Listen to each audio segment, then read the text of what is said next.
আসসালামু আলাইকুম প্রিয় শিক্ষার্থীবৃন্দ, একাদশ শ্রেণীর বাংলা ক্লাসে তোমাদের স্বাগত জানাচ্ছি। আমি রোজি পারভিন, প্রভাষক, বাংলা বিভাগ। গত কয়েকটি ক্লাসে আমি বাংলা বানান বিষয়ে আলোচনা করেছি। আজ আমি নত্যবিধান সম্পর্কে আলোচনা করব। শিক্ষার্থীরা, তোমরা প্রত্যেকেই খাতা খোলো, কলম নাও। আমি নত্যবিধান সম্পর্কে আলোচনা করব, নিয়মগুলো বলবো, লিখব, উদাহরণ সহ বুঝিয়ে দেব। তোমরা প্রত্যেকটি নিয়ম খাতায় লিখবে, মনোযোগ সহকারে শুনবে। প্রথমে আমরা জানব নত্যবিধান বা নত্যবিধি কাকে বলে। যে বিধান বা বিধি অনুসারে তৎসম শব্দে মূর্ধন্য ণ-এর সঠিক ব্যবহার জানা যায় তাকে নত্যবিধান বলে। আমি বোর্ডে লিখে দিচ্ছি, তোমরা খাতায় তুলে নাও।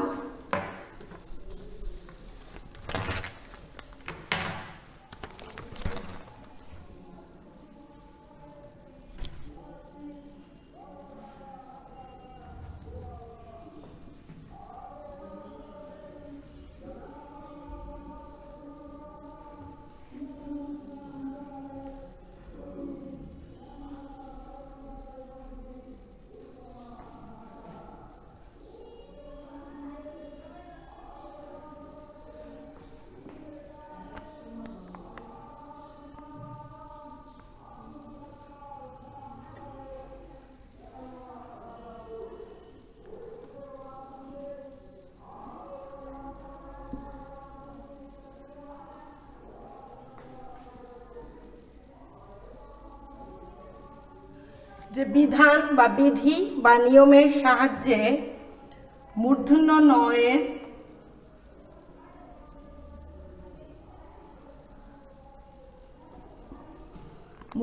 ণ-এর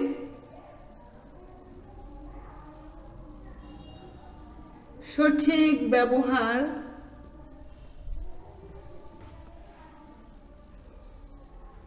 জানা যায়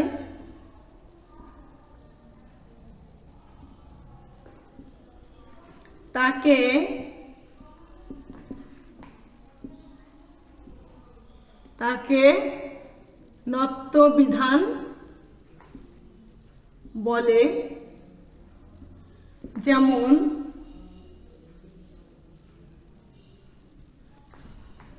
ঋণ, কারণ, মরণ ইত্যাদি। নত্যবিধান কাকে বলে? যে বিধান বা নিয়মের সাহায্যে মূর্ধন্য ণ-এর সঠিক ব্যবহার জানা যায় তাকে নত্যবিধান বলে। এটাকে আমরা অন্যভাবেও বলতে পারি যে তৎসম শব্দে মূর্ধন্য ণ-এর সঠিক ব্যবহারের নিয়মই হচ্ছে নত্যবিধান। তোমরা যে কোনো একটা মনে রাখতে পারো, দুটোই মনে রাখতে পারো। প্রথমে লিখেছি যে বিধান বা নিয়মের সাহায্যে মূর্ধন্য ণ-এর সঠিক ব্যবহার জানা যায় তাকে নত্যবিধান বলে। এটাকে তোমরা অন্যভাবেও লিখতে পারো, তৎসম শব্দে মূর্ধন্য ণ-এর সঠিক ব্যবহারের নিয়মই হচ্ছে নত্যবিধান। যেমন ঋণ, মরণ, কৃপণ ইত্যাদি। এই যে নত্যবিধান, এই যে নিয়মটি, এটা তৎসম শব্দের ক্ষেত্রে প্রযোজ্য।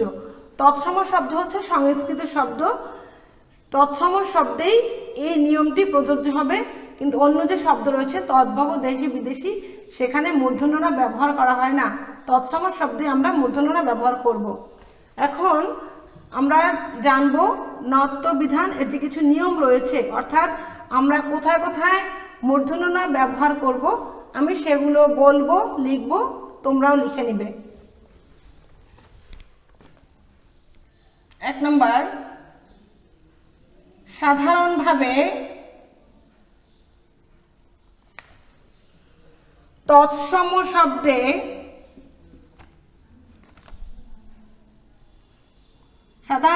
তৎসম শব্দে রি, র, স, সটা অবশ্যই মূর্ধন্য স। রি র স, এরপর মূর্ধন্য ন ব্যবহৃত হবে,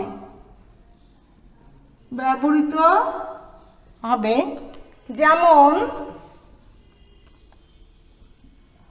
ঋণ, বর্ণ, পূর্ণ, উষ্ণ ইত্যাদি। প্রথমে কি লিখেছি? সাধারণভাবে তৎসম শব্দে রি র স এর পরে মূর্ধন্য ন ব্যবহৃত হবে, আর রি র স এই স্বরটি অবশ্যই মূর্ধন্য স হবে, দন্ত স তালব্য স হবে না। যেমন ঋণ, বর্ণ, পূর্ণ, উষ্ণ ইত্যাদি। ঋণ বানানে দেখো তোমরা, এখানে রি রয়েছে, আমরা বলেছি নিয়মের ক্ষেত্রে এই যে রি এর পরে কি হবে? মূর্ধন্য ন ব্যবহৃত হবে, তাহলে রি এর পর মূর্ধন্য ন ব্যবহৃত হয়েছে। বর্ণ বানানে দেখো, ব এর পরে রেফ রয়েছে, তাহলে রেফ হচ্ছে রয়ের সংক্ষিপ্ত রূপ, রেফের পরে মূর্ধন্য ন ব্যবহৃত হবে। পূর্ণ, এক্ষেত্রেও রেফ রয়েছে, রেফের পরে মূর্ধন্য ন ব্যবহৃত হবে। আরেকটি দেখো, উষ্ণ বানানটি তোমরা প্রত্যেকেই খেয়াল করবে, উষ্ণ রস্য উ, তারপরে কি রয়েছে? মূর্ধন্য স। আর এভাবে একটি দেওয়া রয়েছে, এটাকে বেশিরভাগ শিক্ষার্থীরা মনে করে যে মূর্ধন্য স এর সঙ্গে বোধ হয় ইও যোগ করা হয়েছে, কিন্তু আসলে তা নয়। তোমরা মূর্ধন্য স এর সঙ্গে যখন মূর্ধন্য ন যোগ করবে তখন দেখবে তোমরা, তোমাদের অনেকের স্মার্টফোন রয়েছে, সেক্ষেত্রে তোমাদের যে বাংলা লেখার যে অ্যাপসটি রয়েছে ওখানে দেখবে তোমরা মূর্ধন্য স এর সঙ্গে মূর্ধন্য ন যখন যুক্ত করবে তখন তোমাদের যে রূপটি আসবে সেটি কি হয়? সেটি এভাবে হয়। কিন্তু তোমরা অনেকেই মনে করো যে স এর সঙ্গে বোধহয় ইও যোগ করা রয়েছে, আসলে তা নয়। তাহলে কি হবে? যে মূর্ধন্য স এর সঙ্গে এখানেও দেখো মূর্ধন্য ন হয়েছে, দন্ত ন হয়নি। তাহলে প্রথম নিয়মটি কি শিখলাম? সাধারণভাবে তৎসম শব্দে রি র স এর পরে মূর্ধন্য ন ব্যবহৃত হয়, যেমন ঋণ, বর্ণ, উষ্ণ, পূর্ণ ইত্যাদি।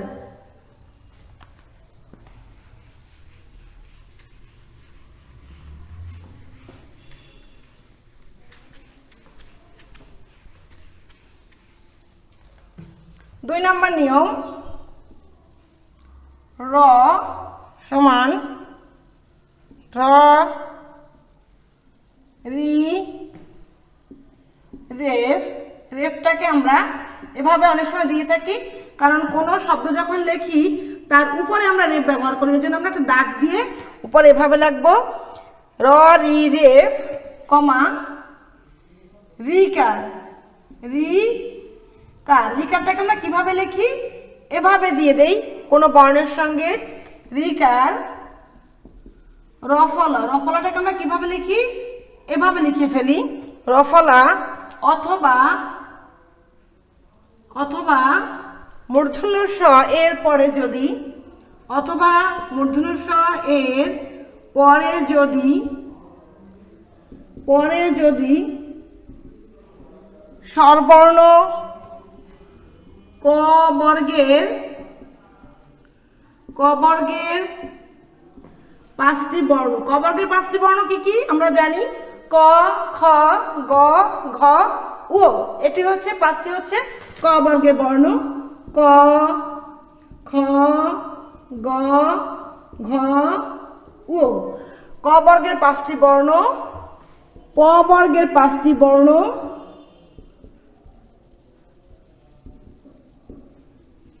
প বর্গের পাঁচটি বর্ণ। এখন আমরা জানবো প বর্গের পাঁচটি বর্ণ কি কি? প, ফ, ব, ভ, ম। প, ফ, ব, ভ, ম।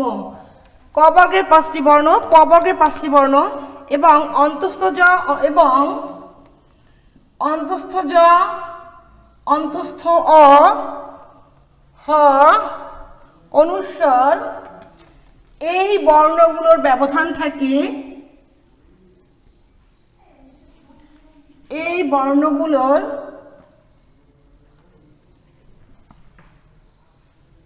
ব্যবধান থাকে, তবে তারপরেও মূর্ধন্য ণ ব্যবহৃত হবে। তবে তারপরেও মূর্ধন্য ণ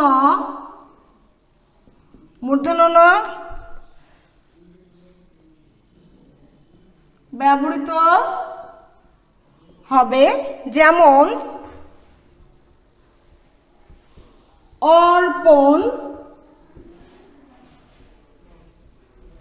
অর্পণ, শ্রাবণ, ভ্রমণ ইত্যাদি। তোমরা নিয়মটি খেয়াল করো। কি বলেছি? র, র কি? র, রি, র, আচ্ছা, র, রি, রেফ, তিনটি রিকার। রিকার আমরা অনেকে চিনি। তারপর হচ্ছে রফলা। রফলা কোথায়? আমরা বর্ণের নিচে ব্যবহার করি। এরপরে যদি এই তিনটা যদি থাকে, র, রি আর রফলা, এরপরে যদি কি থাকে? স্বরবর্ণ থাকে, অথবা কি থাকে? ক বর্গের 5টি বর্ণ, অথবা কি থাকে? প বর্গের 5টি বর্ণ। ক বর্গের 5টি বর্ণ কি কি? ক, খ, গ, ঘ, ঙ। প বর্গের 5টি বর্ণ প, ফ, ব, ভ, ম। এবং আর কি থাকতে পারে? অন্তস্থ জ, অন্তস্থীয় হ, অনুস্বার, এগুলি যদি থাকে, তারপরে যে নটা ব্যবহৃত হবে সেটা অবশ্যই মূর্ধন্য ণ ব্যবহৃত হবে। আমরা উদাহরণ থেকে তোমাদের দেখিয়ে দিচ্ছি। অর্পণ বানানটি তোমরা দেখো। রেফ রয়েছে, রেফের পর প রয়েছে। প কোন হিসাবে রয়েছে? আমরা বলেছি যে র, রি, রেফ, এরপরে যদি ক বর্গ, প বর্গ, জ, অন্তস্থীয় হ, অনুস্বার বা স্বরবর্ণ এগুলি থাকে, এরপরের যে নটি থাকবে, রেফের পর প রয়েছে, এরপরে যে নটি রয়েছে এটি অবশ্যই কি হবে? মূর্ধন্য ণ হবে। এরপরের উদাহরণ দেখো, শ্রাবণ। এখানে কিন্তু রফলা রয়েছে। রফলার পরে কি রয়েছে? ব রয়েছে। নিয়মে আছে যে রফলার পরে যদি প বর্গ বা ক বর্গ এর 5টা বর্ণ বা অন্তস্থীয় হ, অনুস্বার বা স্বরবর্ণ থাকে, তারপরের যে নটি থাকবে সেটি অবশ্যই আমরা কি করব? মূর্ধন্য ণ ব্যবহার করব। তাহলে শ্রাবণ শব্দটি তৎসম শব্দ। এখানে রফলা রয়েছে, তারপরে ব রয়েছে, এবং নিয়ম অনুসারে এখানে যে নটি রয়েছে এটি অবশ্যই মূর্ধন্য ণ হবে। এর পরের শব্দটি দেখো, ভ্রমণ। আমরা জানি ভ্রমণ বানানে মূর্ধন্য ণ। তাহলে আমরা কেন এখানে মূর্ধন্য ণ ব্যবহার করব? ভ্রমণ একটি তৎসম শব্দ। এখানে ভয়ের সঙ্গে রফলা রয়েছে। তাহলে রফলার পরে কি নিয়ম আছে? স্বরবর্ণ থাকতে পারে, অথবা কি থাকতে পারে? ক বর্গের 5টা বর্ণ থাকতে পারে, অথবা কি থাকতে পারে? প বর্গের 5টা বর্ণ, অথবা অন্তস্থ জ, অন্তস্থীয় হ, অনুস্বার, এর যে কোনো একটি থাকতে পারে। এরকম যদি থাকে তাহলে সেখানে নটি মূর্ধন্য ণ হবে। তাহলে রফলার পর আমরা যে মটি পেয়েছি, মটি অবশ্যই প বর্গের বর্ণ। তাহলে রফলার পর প বর্গের বর্ণ রয়েছে, তাহলে তারপরে যে এই নটি অবশ্যই মূর্ধন্য ণ হবে। তাহলে আমরা কটি নিয়ম শিখলাম? দুটি নিয়ম শিখলাম। রি, র, স্বরের পরে মূর্ধন্য ণ ব্যবহৃত হবে। আর পরের নিয়মটি শিখেছি র, রি, রফলা, এরপরে স্বরবর্ণ ক বর্গ, প বর্গ, অন্তস্থ জ, অন্তস্থীয় হ, অনুস্বার, এগুলো যদি থাকে তাহলে এরপরে যে বর্ণটি থাকবে সেটি অবশ্যই, যে নটি থাকবে সেটি অবশ্যই মূর্ধন্য ণ ব্যবহৃত হবে। তৃতীয় নিয়ম,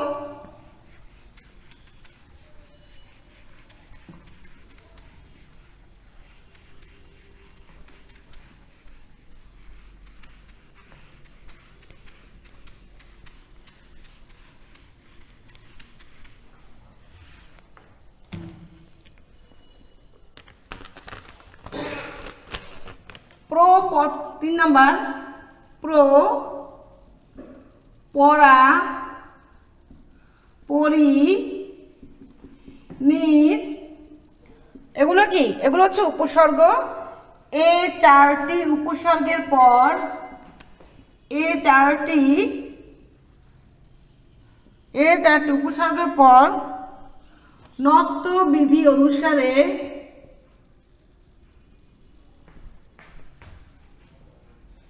এই 4টি উপসর্গের পর নত্ব বিধি অনুসারে দন্ত ন ধ্বনি মূর্ধন্য ণ হবে। যেমন প্রণয়, প্রণাম,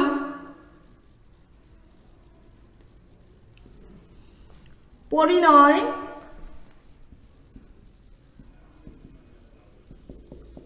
নির্ণয় ইত্যাদি। খেয়াল করো, প্র, পরা, পরিণীত এই চারটি উপসর্গের পর যদি দন্ত না থাকে তাহলে সেটি কি হবে? দন্তনা না হয়ে সেটি অবশ্যই মূর্ধন্য হবে। যেমন প্রণাম রয়েছে, প্রণামে আমরা দেখি প্র একটি উপসর্গ, এরপরে যে প্রণামের যে নটি এটি অবশ্যই কি হবে? এটি মূর্ধন্য হবে। সেরকম প্রণয়, প্র এখানে প্র এর পরে নটা কি হবে? মূর্ধন্য হবে। পরিণয় এখানে মূর্ধন্য, আর নির্ণয়ের সেটিও মূর্ধন্য ব্যবহৃত হবে।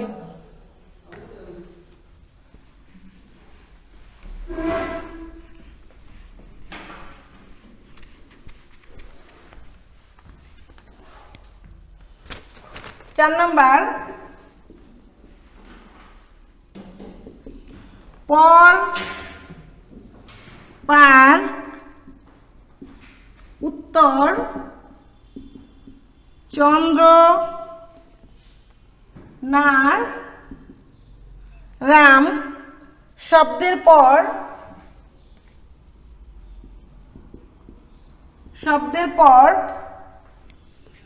আয়ন শব্দটি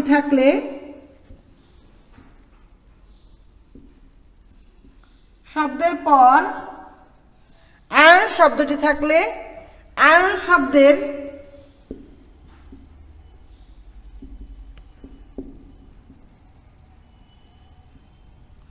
আয়ন শব্দের দন্তনা পরিবর্তিত হয়ে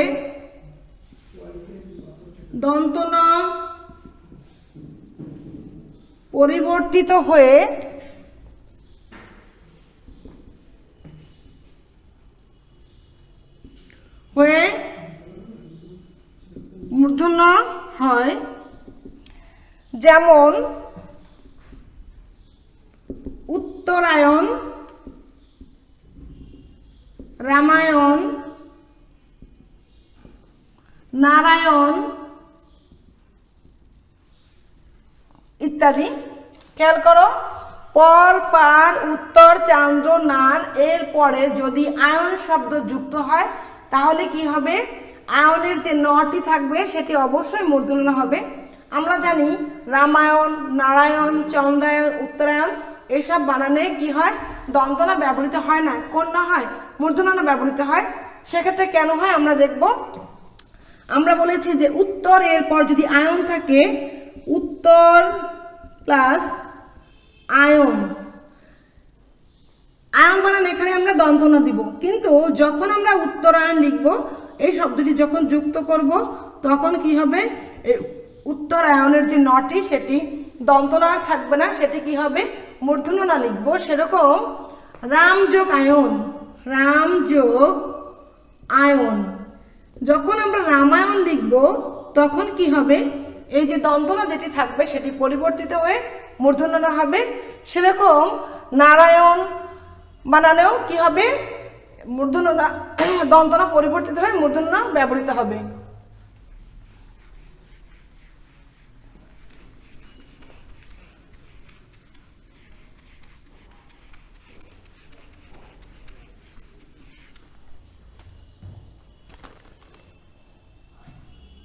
পাঁচ নাম্বার, প্র, পরা, অপর, পূর্ব, প্র, পরা, অপর, পূর্ব এই কয়েকটি পূর্বপদের পর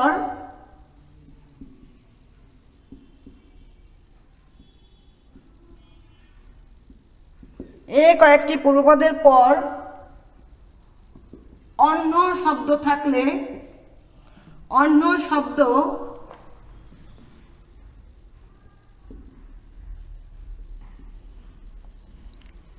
নত্যবিধি অনুসারে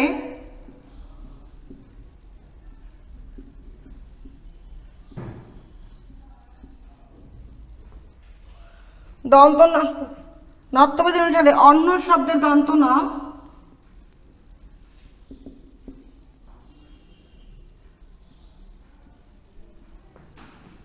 অন্য শব্দের দন্ত ন এর জায়গায়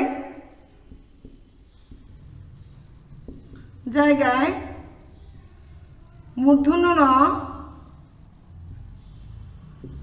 ব্যবহৃত হবে।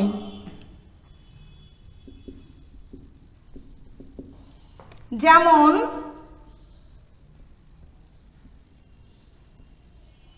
অপর যোগ অহ্ন কি হবে? অপরাহ্ন, পূর্ব যোগ অহ্ন পূর্বাহ্ন। খেয়াল করো, প্র, পরা, অপর, পূর্ব এই কয়েকটি পূর্বপদের পর যদি অন্য শব্দ থাকে তাহলে কি হবে? নত্যবিধি অনুসারে অন্য শব্দের যে দন্তন সেটি পরিবর্তে হয়ে মূর্ধন্য ন হবে। আমরা জানি যে যদি আমরা অন্য শব্দটি লিখি অ হয় ন, এখানে লিখেছি অন্য, অ যোগ হয় ন। এখন এই যে নটি হয়ের পাশে যে ন ব্যবহৃত হয় এই নটি অবশ্যই দন্ত ন। আর মূর্ধন্য ন কোথায় ব্যবহৃত হয়? হয়ের নিচে মূর্ধন্য ন এভাবে লিখতে হয়, আর দন্ত ন এভাবে লিখতে হয়। তাহলে এটা হচ্ছে দন্ত ন, এটা হচ্ছে মূর্ধন্য ন। এখন কি বলেছে যে প্র, পরা, অপর, পূর্ব এই শব্দের পর যদি অন্য শব্দ থাকে তাহলে অন্য শব্দের যে দন্ত ন সেটি পরিবর্তিত হয়ে মূর্ধন্য ন হবে। অন্য অ যোগ হয় না, এখানে হয় নটা অবশ্যই দন্ত না। যখন আমরা পূর্বাহ্ন লিখব, পূর্ব যোগ অহ্ন, তখন কি হবে? এই যে অহ্ন পূর্বাহ্ন শব্দের হয় যে নটা সেটা আমরা নিচে লিখব। নিচে কেন লিখব? যে আমরা জানি পূর্ব শব্দের পরে অন্য থাকলে এটা মূর্ধন্য ন হয়, পাশে যে নটা থাকে, পাশের যে নটা এটা হচ্ছে দন্ত ন, কিন্তু নিচে যে নটা থাকে এটা হচ্ছে মূর্ধন্য ন। এই জন্য আমরা পূর্বাহ্ন বানানে কোথায় ন লিখেছি? নিচে লিখেছি। কেন লিখেছি? এটি হচ্ছে মূর্ধন্য ন, এই জন্য আমরা এটাকে নিচে লিখেছি। ঠিক সেভাবেই আমরা যখন অপর শব্দের পরে অহ্ন লিখব সেখানে অপরাহ্ন শব্দটি হয়ে যাবে, এবং অপরাহ্ন শব্দের যে ন এটি অবশ্যই কি হবে? মূর্ধন্য ন হবে। কারণ অপর শব্দের পরে যে অহ্ন থাকে সেখানে অন্যে যে দন্ত ন থাকে, যখন আমরা অপরাহ্ন একত্রে লিখব তখন কি হবে? সেই নটি হয়ের নিচে ব্যবহার বসাতে হবে, কারণ নিচে আমরা মূর্ধন্য ন লিখে থাকি। তাহলে নিয়মটি ক্লিয়ার হলো? প্র, পরা, অপর, পূর্ব এর পরে যদি অন্য শব্দ থাকে তাহলে কি হবে? এই যে অন্যের যে দন্ত ন সেটি পরিবর্তিত হয়ে মূর্ধন্য ন হয়ে যাবে। এটা হচ্ছে নিয়ম। মুছে ফেলছি এটি।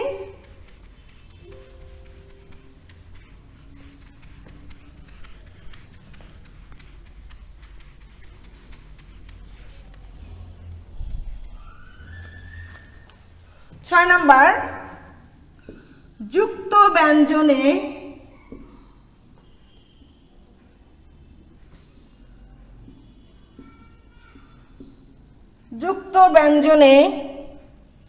ট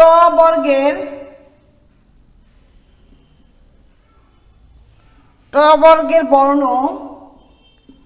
কি কি? ট বর্গের বর্ণ ট, ঠ, ড, ঢ এর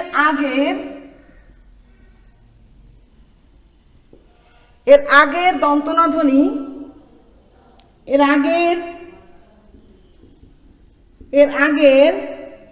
দন্তন ধ্বনি পরিবর্তিত হয়ে, এর আগের দন্তন ধ্বনি পরিবর্তিত হয়ে মূর্ধন্য ন হবে। মূর্ধন্য ন হবে। যেমন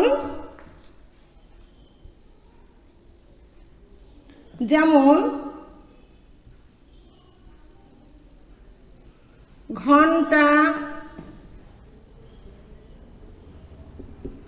কাণ্ড,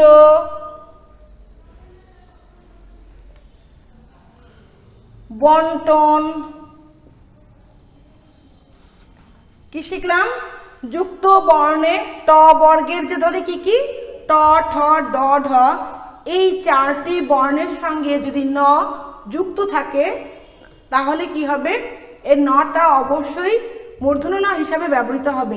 যেমন আমরা যখন ঘন্টা বানান লিখি ঘ যোগ নয় ট, এখন আমরা কি করবো এটাকে দন্তন্য দিব না মূর্ধন্য ন দিব, আমরা কনফিউজড হয়ে যাই।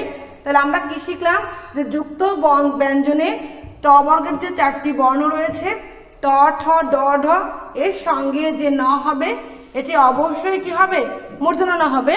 সেরকম কাণ্ড কয়াকার মূর্ধন্য ড কাণ্ড, বন্টন ব মূর্ধন্য ট ন বন্টন।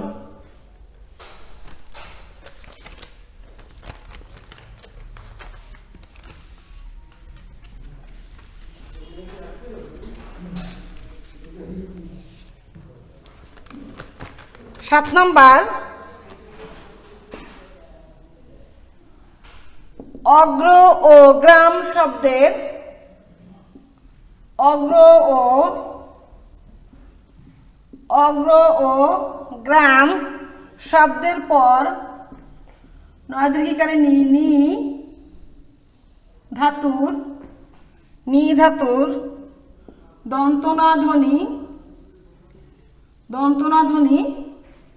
মূর্ধন্য ন হয়, দন্তনা ধ্বনি মূর্ধন্য ন হয়।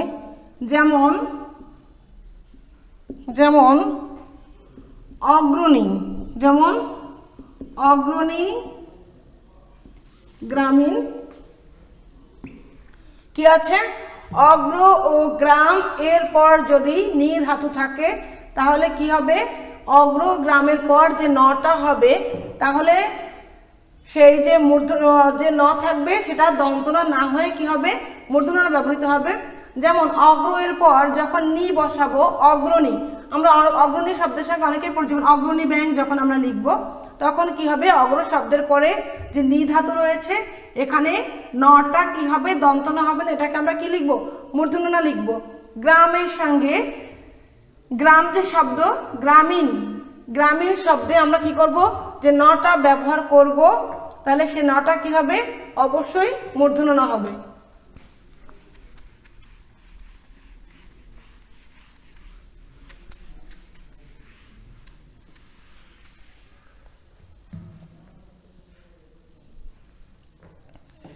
বিদেশি শব্দে নত্ব বিধি প্রযোজ্য নয়। বিদেশি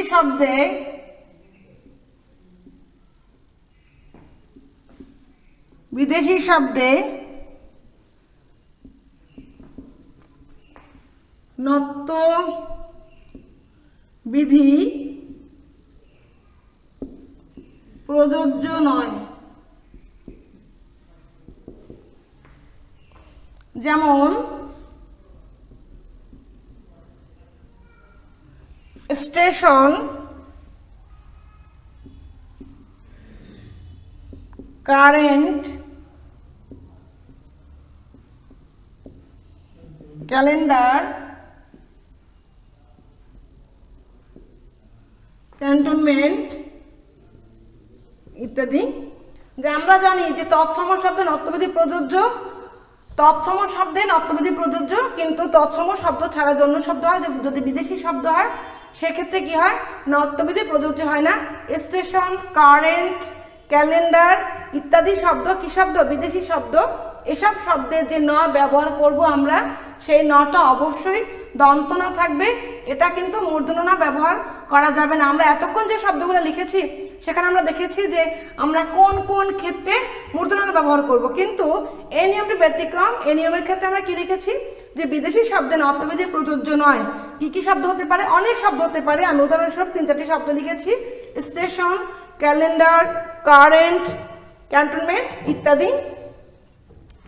প্রিয় শিক্ষার্থীবৃন্দ, এতক্ষণ তোমাদের সঙ্গে নত্যবিধি কাকে বলে এবং নত্যবিধির কিছু নিয়ম এগুলো আলোচনা করেছি। তোমরা বাসায় এই যে নত্যবিধি কাকে বলে এবং নিয়ম এটি ভালোভাবে শিখবে। তোমাদের পরীক্ষার জন্য এটি খুবই গুরুত্বপূর্ণ একটি প্রশ্ন। ধন্যবাদ সবাইকে।